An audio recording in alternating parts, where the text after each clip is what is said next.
Hello friends, welcome to stock market credential. आज हम रतन India power limited के बारे में डिस्कस करने वाला है।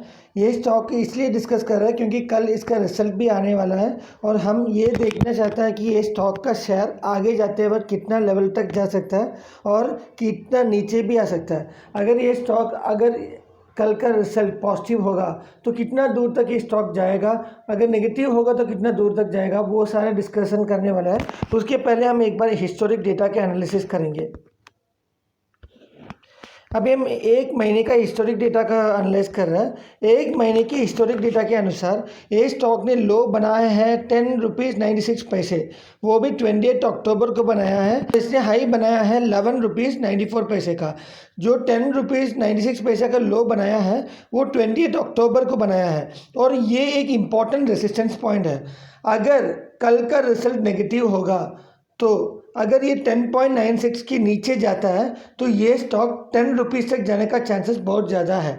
लेकिन 10 से कितना नीचे जाएगा वो अगर आप पूछेंगे तो मैक्सिमम 9.90 तक जाएगा, उससे नीचे कभी नहीं जाएगा क्योंकि 9.90 में दो बार ऑलरेडी जा चुका है। उधर से ये स्टॉक ने बाउंस बैक करके 18 लेवल तक दो बार गया है, तो वो एक स्ट्रॉन्ग रेसिस्टेंस पॉइंट है।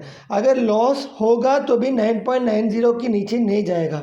उसके अलावा अगर ये स्टॉक अगर कल का रिजल्ट बहुत पॉजिटिव होता है तो ये स्टॉक इमीडिएट रेसिस्टेंस पॉइंट जो है वो 11.94 तक जाएगा। अगर वो ब्रेक करेगा तो 15 जाएगा। अगला जो रेसिस्टेंस पॉइंट है वो 15 है। अगर वो भी ब्रेक करेगा तो 18 तक मैक्सिमम जाने का चांसेस बहुत ज़्यादा है और ये स्टॉक में बहुत अच्छा स्ट्रेंथ है। उसमें दो वजह है, उसमें हम जाएंगे अभी। स्टॉक का अभी एक सबसे इम्पोर्टेंट रीज़न जो है, हमेशा हर स्टॉक के लिए डेप्ट टू इक्विटी रेशियो ज़्यादा है, उसका रीज़न भी हम डिस्कस करेंगे। वो है डेप्ट टू इक्विटी रेशियो। 2021 से 2023 तक डेप्ट टू इक्विटी रेशियो नेगेटिव से नीचे अच्छा माना जाता है। Very bad thing for this particular stock. लेकिन अभी ये जो स्टॉक है उसको इम्प्रूव करके पॉजिटिव में लेके आया है और 1 से नीचे है। पिछले साल 0.72 है लेकिन उससे थोड़ा ऊपर गया है 0.77, लेकिन 1 से नीचे है, which is considered to be very good for this stock. That shows that this stock is good. ये नेगेटिव भी नहीं होना चाहिए और 1 से नीचे भी होना चाहिए, तो ये अभी पॉजिटिव मोड पे है। डेप्ट टू इक्विटी रेशियो में रिकवरी बहुत ज़्यादा दिखाई दे रहा है। सो ये स्टॉक अभी अच्छे मोड पे है, सुधर रहा है। This is a positive sign for this particular stock. और सेकंड इम्पॉर्टेंट रीज़न जो है वो रिजर्व एंड सरप्लस है। एक्चुअली वो जो है नेगेटिव में ही है, विच इज़ ए नेगेटिव चीज़, लेकिन अभी वो सुधर रहा है। यानी पिछले साल में नेगेटिव 106 करोड़ का रिजर्व एंड सरप्लस था, लेकिन अभी वो कम होकर नेगेटिव 785 करोड़ का रिजर्व एंड सरप्लस था है। यानी 2025 में 785 करोड़ हुआ है नेगेटिव। यानी उसके पहले जो था 2024 में 1006 नेगेटिव करोड़ का था, उससे भी बेकार लेवल पे था। 2023 में अगर आप देखेंगे तो वो 9,993 था, नेगेटिव 9,993 करोड़ का रिजर्व एंड सरप्लस था। अभी वो पिछले साल में कम होके 1,000 करोड़ का हो गया और इस साल में और कम होके 785 करोड़ का हो गया। जब ये स्टॉक में फ्यूचर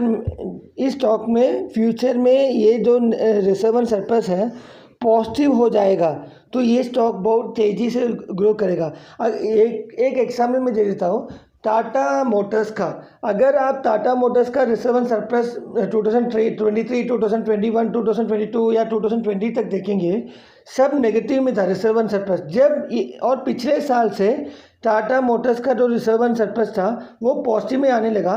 तब से ये स्टॉक जो था 100 रुपीज़ लेवल से 1000 रुपीज़ तक गया था, उतना तेज़ रिकवरी हुआ था। तो ये मुझे लग रहा है मिनिमम 2 ईयर्स में ये स्टॉक का जो रिजर्व एंड सरप्लस है वो पॉजिटिव हो जाएगा। अगर ऐसा होता है तो पक्का है ये स्टॉक बहुत तेज़ी से ग्रो करेगा और ये स्टॉक दूसरा लेवल पे जाएगा। और अगर आपके पास ये स्टॉक में 5 साल इन्वेस्ट करने का टाइम है तो पक्का है 5 साल में ये स्टॉक कम से कम 50 लेवल का तो क्रॉस ही करेगा। अगर आपके पास 3 साल का टाइम है तो 25 लेवल तो मिनिमम मिनिमम मैं बता रहा हूँ 30-40 तक जाने का चांसेस भी ज़्यादा है 3 साल में, तो ये क्रॉस करेगा, इतना पोटेंशियल स्टॉक में है। क्योंकि रिकवरी भी है, क्योंकि ये स्टॉक एक टाइम पे 1.5 रुपीज़ का लेवल पे ट्रेड कर रहा था, उधर से एक बार 20 तक गया था, उसके बाद वापस आ रहा है। तो इस स्टॉक में पोटेंशियल है, आपको किसी भी तरह से डरने की ज़रूरत नहीं है, लेकिन इस स्टॉक को रिकवरी करने के लिए ज़्यादा टाइम देना पड़ेगा बस। अगर आपको ये वीडियो अच्छा लगा, kindly like my channel and subscribe my channel. Thank you.